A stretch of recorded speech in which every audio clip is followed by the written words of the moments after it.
Hello friends, আসসালামু আলাইকুম। আশা রাখছি সবাই খুব ভালো আছেন। আমিও আলহামদুলিল্লাহ অনেক বেশি ভালো আছি। বন্ধুরা, শীতের উপযুক্ত একটা সবজি যেটা হচ্ছে শিম। আর এই শিমটা আমরা শীতেই পাই, সব সময় পাওয়া যায় না। আর অসময়ে যখন খেতে ইচ্ছে করে তখন খাওয়ারও কোনো উপায় থাকে না। তাই যদি এভাবে সংরক্ষণ করেন তাহলে অবশ্যই সারা বছর জুড়ে খেতে পারবেন।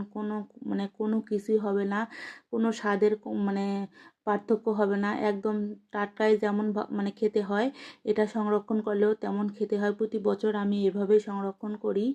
দেখুন বন্ধুরা, এখানে আমি তবে ফ্রেশ সিমগুলো নিতে হবে। এখানে আমি আমার পরিমাণ মতো কিছু সিম পরিষ্কার করে ধুয়ে নিয়েছি।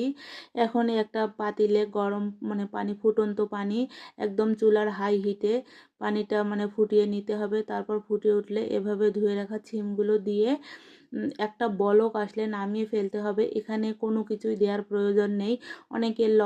অনেকে আমরা চিনি দেই সবুজ কালার ধরে রাখার জন্য। তবে ইয়া লবণ সরি চিনি ছাড়াও যে এরকম সবুজ কালার থাকবে সেটা আপনারা এই ভিডিও দেখলেই অবশ্যই বুঝতে পারছেন। আর এটা ফ্রোজেন করার পর দেখুন, আমি প্লেটে আগে ছড়িয়ে এভাবে ফ্রোজেন করতে হয় কয়েক ঘন্টা।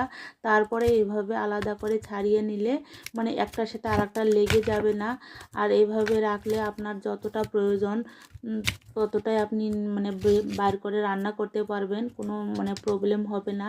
তাই একটু এভাবে প্লেটে ছড়িয়ে আগে রাখবেন, তারপর এভাবে কয়েক ঘন্টা ফ্রিজে রেখে যখন জমাট বাঁধবে তারপর আবার ছাড়িয়ে নিয়ে যে কোনো পলিতে এভাবে রাখলে বা এয়ারটাইট বক্স বা জিপলক ব্যাগ প্যাকেটে যে কোনো কিছুতে রাখলে, সাধারণ আমি নর্মাল পলিতেই রাখছি।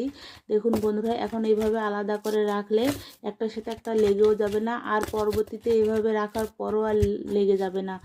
তো যদি আপনাদের ভিডিওটা ভালো লাগে অবশ্যই শেয়ার করবেন। আর এভাবে যারা সিম পছন্দ করেন, অসময়ে খেতে চান, তারা অবশ্যই এইভাবে রাখতে পারেন। আমার কথা বিশ্বাস করে একবার দেখুন, আমি প্রতিবারে রাখি। এটা স্বাদের কোনো হেরফের হবে না। আর এটা খেতে সত্যি কোনো কি খারাপ হবে না, একদম ভালো লাগবে। অরিজিনাল টাটকা সিমের মতোই। তো বন্ধুরা, এভাবে আপনাদের যার পছন্দ যার রেসিপিটা ভালো লাগবে, আমার টিপসটা অবশ্যই আপনারা চাইলে এভাবে রাখতে পারেন।